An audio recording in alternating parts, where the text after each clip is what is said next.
By no means did the Toronto Blue Jays have the most loaded farm system in Major League Baseball, but they do have some solid prospects at the top of their list. So we'll break down those names and much more in this episode of Jays Digest.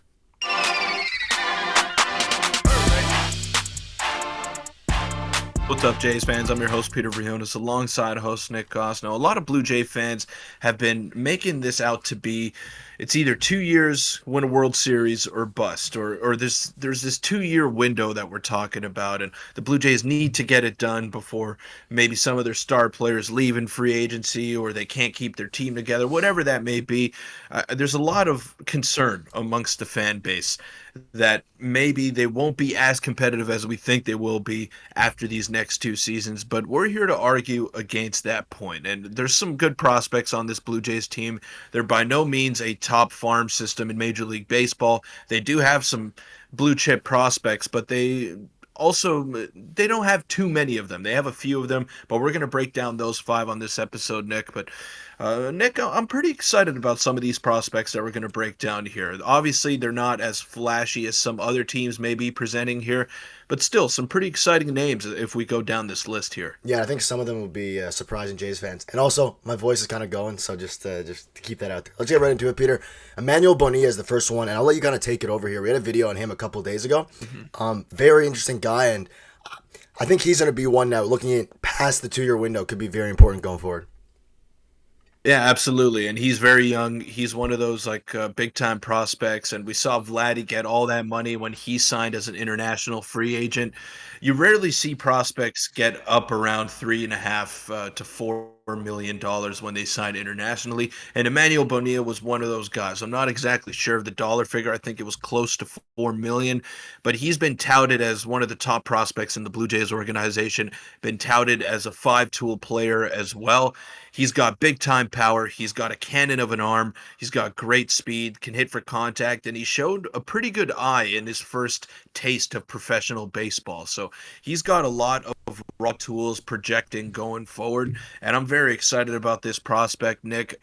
Obviously, he's still a ways away. I think he's 17 years old or going to turn 17 years old this season. So it's still going to be a while before we actually see him make an impact, not only at the major league level, but at the double A and the triple A level. So you gotta buckle your seatbelts and wait for Emmanuel Bonilla to make an impact. But he's gonna be super exciting and definitely a dark horse to look out for. He's a five-tool player, like I said.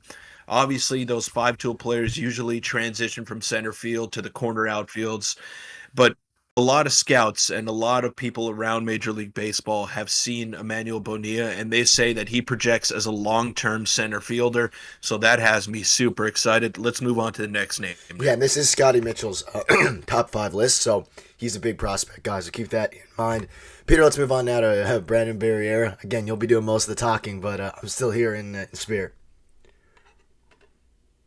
Yeah, Brandon Barriera is another interesting one. And Nick, rest those vocals, man. I'm going to need you going forward because I anticipate some big time moves coming for the Toronto Blue Jays.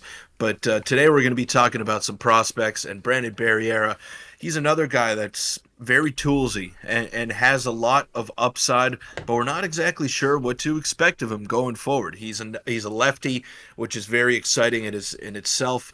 He's someone that has decent secondary pitches, very good curveball that he showed in in some stints last year, but he's another guy that's dealt with some injuries, and we're not quite sure of what to expect of him going forward. He hit 98 miles an hour on the radar gun last year, and he's still only 18 years old. So he's projecting as maybe a mid rotation starter, maybe even a front of the line starter if he can stay healthy and string together a few good starts here this next season.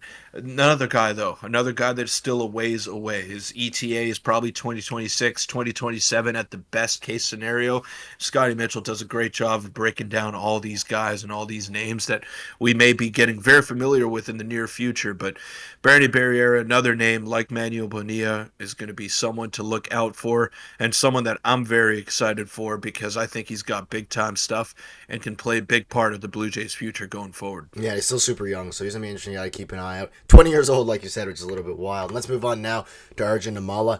We kind of spoke about him again at length before, but I'll let you take it back from here again. And I'm leaving the screenshots up so you guys can also read his. I'll leave the article in the description as well.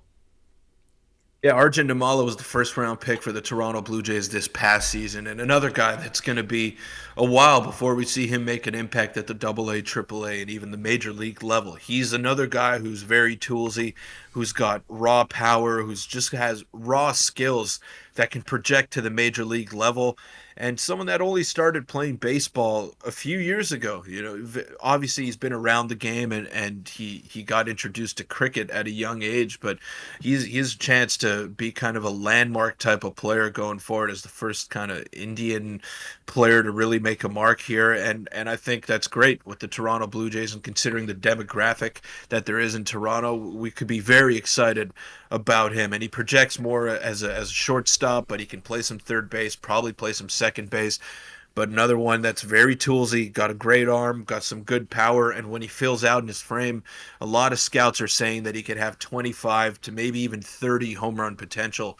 And for a shortstop, and as a Blue Jay fan, that has me very, very excited. But I'm a little bit more excited about these next two names because we may be seeing them a lot sooner than those three that we just broke down, Nick. Yeah, and this is Arelis Martinez. We know most about him. We obviously know that he could make a factor and could make an impact this season. When do you think he is going to start with the Blue Jays? Do you think it's gonna be the start of the season or maybe later down the road? I see him really battling for the job out of spring training this year, and we know that the Blue Jays signed Isaiah Kiner-Falefa. He projects to be the everyday third baseman as it stands right now. Don't know how excited I am about the prospect of him being in the lineup every day at the hot corner, but it is what it is at this point, and the Blue Jays have yet to make a move in that department. But Arelis Martinez is one of their shinier prospects, and when we talk about blue chips, he's a true blue chip prospect. Obviously, he's had some up and down years in the minors, but he's still very young as well, and he's still got so much room to grow. He started the year off horribly. He was batting around the Mendoza line, around that 200 mark, and his plate discipline just didn't get any better. He was chasing pitches, he was trying to do a little bit too much, and opponents were taking advantage of that. And if you're getting taken advantage of at the AA level, you don't want to know what's going to happen to you at the major league level. But he got moved up to AAA. He really started to show some strides in that department. His plate discipline grew considerably, and he was just a totally different player than he was at the start of the season. His power really started to shine through. He ended the season with about 30 home runs combined in the two levels that he played. And just his overall plate discipline and his overall approach that he showed at the plate was very impressive to me. So I loved what I saw out of Arelis Martinez last year. And when it comes to the question of if he's going to start this year or maybe even the next year after that, it's going to depend on how he does in spring training. We've seen him really do well in spring training over the past 2 years, but it didn't necessarily translate to a hot start at the plate in the minor leagues. But now he's closer. He's a 1 year older as well. So I think he's going to have a legit shot to make this team if he performs really well in spring training. Yeah, and you can see at the bottom of the article they compare him to Gleyber Torres, which is interesting. So let us know your thoughts on that. And Peter, we're wrapping it up with Ricky Tiedemann. We all know about Ricky Tiedemann. He probably will play for the Blue Jays this upcoming season at some point. He is about as exciting as it gets for a baseball prospect. Yeah, and MLB came out with their prospect rankings the other day, and he was voted as the number one left-handed prospect in Major League Baseball, which is very exciting. Obviously, there aren't too many big-time left-handed starters in the minor leagues right now, and Ricky Tiedemann is probably the furthest along of that list. But he's so exciting, and another guy who has extreme tools. And we talk about the stuff that Kevin Gausman shows, the stuff that Jose Barrios shows. I think Ricky Tiedemann has the best stuff in the entire Blue Jays organization, and that's including the major leaguers that are on the roster right now. He's so exciting to watch, and if you see that projection that Scotty Mitchell shows over there, he's a front of the rotation starting pitcher. That's what he projects to be, and that's very exciting. You can never have too many of those in your organization, and obviously the rest of the rotation, they're obviously getting a year older. You don't know what to expect from them come in 2 years from now, so Ricky Tiedemann is going to play a big part in that rotation, and I expect him to be at the top of that with Kevin Gausman in 2 years' time. This year, however, I project him to be more of a bullpen type of guy just because of the depth that the Blue Jays do have in the starting rotation right now. So I see Ricky Tiedemann coming up and really being someone to trust out of that bullpen. And maybe even in a playoff run, he could be someone that could help out a ton in that regard. But very exciting. I think those are five very exciting names that we could look out for, and five guys that maybe we're going to hear a lot about in the coming future. We're not exactly sure about those first three that we mentioned, but Arelis Martinez and Ricky Tiedemann, they're knocking at the door and they're ready to make an impact at the big league level. But Nick, that'll wrap it up. We want to thank each and every one of you for taking the time today. And Nick, thanks for toughing it out, man. I appreciate it, but we'll see you all tomorrow. Thanks. See you tomorrow.